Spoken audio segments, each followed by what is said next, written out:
Hello বন্ধুরা, অনুরাগের ছোঁয়া সিরিয়ালের ১ ঘন্টার বিশেষ মহাপর্বের আপডেট নিয়ে হাজির হলাম আপনাদের মাঝে।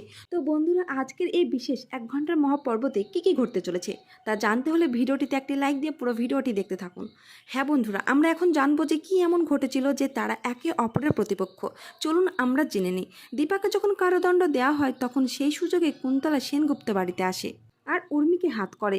আর সেই মতো কুন্তলা একটা ঔষধ উর্মিকে দিয়ে সূর্যকে খাওয়াতে বলে। তবে উর্মির এই বিশ্বাসঘাতকতার কারণে সূর্য, দীপা, রূপা আলাদা হয়ে যায়। আর কুন্তলার দেওয়া ঔষধটা সূর্যকে খাওয়ানোর কারণেই সূর্য আস্তে আস্তে সবকিছু ভুলে যেতে শুরু করে আর ঠিকমতো কাউকে চিনতে পারে না।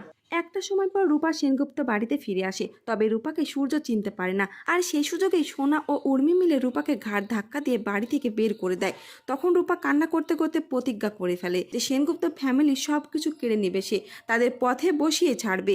আর সেই মতোই রূপা সেই বিজনেস শুরু করে, সব কিছু কেড়ে নেয় তাদের। আর এইদিকে দীপাও ছাড়া পেয়ে যায় সেই পুলিশ অফিসার অবিনাশ সরকারের জন্য। পরে কেটে যায় কয়েক বছর। এইদিকে রূপা তার মাকে খুঁজে না পেয়ে অস্থির হয়ে পড়ে। তারপরে দেখা যায় যে আর তাদের মুখোমুখি হওয়ার সময় হয়ে যায়। আর সেই মতোই একদিকে রূপা আর অন্যদিকে সেনগুপ্ত ফ্যামিলি দিল্লিতে আসে একটা টেন্ডার পেতে। তবে সেই টেন্ডারের মালিক হলো দীপা, সেটা কেউ জানে না। তারপরে দেখা যায় সে কনফারেন্স রুমে দীপা আসে আর দীপাকে দেখে সকলেই চমকে যায়। তবে সূর্য কিন্তু দীপাকে চিনতেই পারে না। সূর্য অচেনা মানুষের মতো সম্বোধন করে দীপাকে। তবে দীপা বুঝতে পারে যে সূর্যের কিছু একটা হয়েছে।